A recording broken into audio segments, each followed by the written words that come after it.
Hi friends, ಎಲ್ಲರಿಗೂ ನಮಸ್ಕಾರ. Welcome to my channel super Siri Rakesh. Friends, ಎಲ್ಲರಿಗೂ ದಸರಾ ಹಬ್ಬದ ಶುಭಾಶಯಗಳು. ಇವತ್ತು ನಾವು ದಸರಾ ಹಬ್ಬದಲ್ಲಿ 2ನೇ ದಿನದ ಆಚರಣೆಯಲ್ಲಿ ಇದ್ದೇವೆ.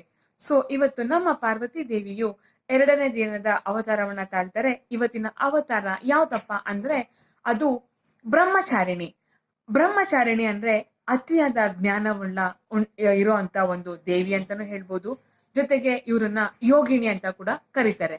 ಈ ಒಂದು ಕಥೆಯಲ್ಲಿ ಅವರು ಶಿವನನ್ನ ಮದ್ವೆ ಆಗಿದ್ದ ರೀತಿ ಹೇಗೆ ಅಂತ ತಿಳಿಸ್ಕೊಡೋದಕ್ಕೆ ನಾನು ಇಷ್ಟಪಡ್ತಾ ಇದ್ದೀನಿ. ಅವರು ಶಿವನನ್ನ ಮದ್ವೆ ಆಗ್ಲೇಬೇಕು ಅಂತ ತುಂಬಾನೇ ತಪಸ್ ಮಾಡ್ತಾರೆ. ಆ ತಪಸ್ ಮಾಡೋ ಸಮಯದಲ್ಲಿ ಅವರು ಅನೇಕ ನೂರಾರು ವರ್ಷಗಳ ಕಾಲ ಬರೀ ಒಂದು ಸ್ವಲ್ಪ ದಿನ ಹಣ್ಣುಗಳನ್ನ ತಿಂತಾ ಇರ್ತಾರೆ. ಆದ ಮೇಲೆ ಬಿಲ್ವ ಪತ್ರೆನ ತಿಂತಾರೆ. ಅದಾದ ಮೇಲೆ ಬರೀ ಉಸಿರಾಡುವ ಗಾಳಿಯಿಂದ ಒಂದು ಜೀವನನ ಮಾಡ್ತಾ ಇರ್ತಾರೆ. ಇದನ್ನ ನಮ್ಮ ಬ್ರಹ್ಮದೇವನು ಮೆಚ್ಚಿ ಅಹಂಕಾರದಿಂದ ಖುಷಿ ಪಟ್ಟು ನೀನು ಶಿವನನ್ನ ಮದ್ವೆ ಆಗಬಹುದು ಅಂತ ಒಂದು ಅಪ್ಪಣೆನ ಕೊಡ್ತಾರೆ. ಇದು ಒಂದು ಬ್ರಹ್ಮಚಾರಿಣಿಯ ಕತೆ. ಅವರ ಸ್ವರೂಪ ಹೇಗಿರುತ್ತಪ್ಪ ಅಂದ್ರೆ ಅವರು ಕಾಂತಿ ಉಳ್ಳ ಮುಖವನ್ನು ಹೊಂದಿರುತ್ತಾರೆ. ಅವರು ಉಡುಪು ಕಿತ್ತಲೆ ಬಣ್ಣ ಬಾರ್ಡರ್ ಇರೋ ಅಂತ ಸೀರೆನ ಹಾಕೊಂತಾರೆ. ಅವ್ರ 2 ಕೈಗಳಲ್ಲಿ ಒಂದು ಕೈಯಲ್ಲಿ ಜಪಮಾಲೆಯನ್ನ ಇಟ್ಕೊಂತಾರೆ, ಇನ್ನೊಂದು ಕೈಯಲ್ಲಿ ಕಮಂಡಲವನ್ನ ಇಟ್ಕೊಂಡಿರ್ತಾರೆ.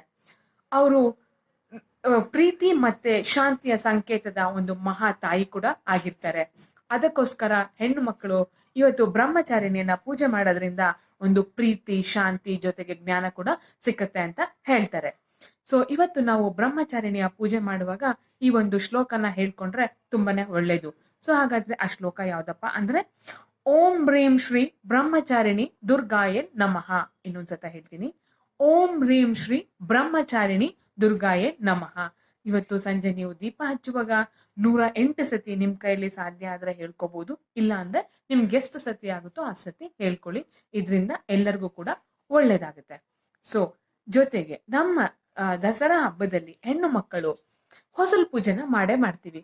ಹೊಸಲು ಪೂಜೆ ಮಾಡೋ ಅಂತ ಶಾಸ್ತ್ರ ಯಾಕಪ್ಪ ಅಂದ್ರೆ ನೋಡಿ, ನವರಾತ್ರಿಯ ಸಮಯದಲ್ಲಿ ನವ ದುರ್ಗೆಯರು ಹೊಸಲಿನ ಮೇಲುಭಾಗದಲ್ಲಿ ಇರ್ತಾರೆ ಅಂತ ಒಂದು ಶಾಸ್ತ್ರ ಇದೆ.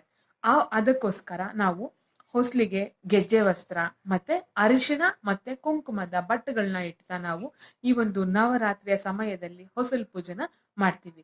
ಸೊ ನೋಡಿದ್ರಲ್ಲ, 2ನೇ ದಿವಸದ್ದು ಒಂದು ಬ್ರಹ್ಮಚಾರಿಣಿ ಕತೆ ಜೊತೆಗೆ ಹೊಸಲು ಪೂಜೆ ಮಾಡೋ ಅಂತ ಒಂದು ಸಂಪ್ರದಾಯ. ಸೊ ಈ ವಿಡಿಯೋ ನಿಮ್ಗೆ ಇಷ್ಟ ಆಗಿದ್ರೆ ಸಾಕಷ್ಟು ಜನ ನಿಮ್ಮ ಸ್ನೇಹಿತರಿಗೆ ಇದನ್ನ ಫಾರ್ವರ್ಡ್ ಮಾಡಿ. ಜೊತೆಗೆ ನಿಮ್ಮ ಖುಷಿನ ನಿಮ್ಮ ಒಂದು ಕಮೆಂಟ್ಸ್ ಮುಖಾಂತರ ನನ್ನ ವಿಡಿಯೋಲಿ ತಿಳಿಸಿ. Thank you so much. ನಿಮ್ಮೆಲ್ಲರ ಸೂಪರ್ ಸಿರಿ ರಾಕೇಶ್.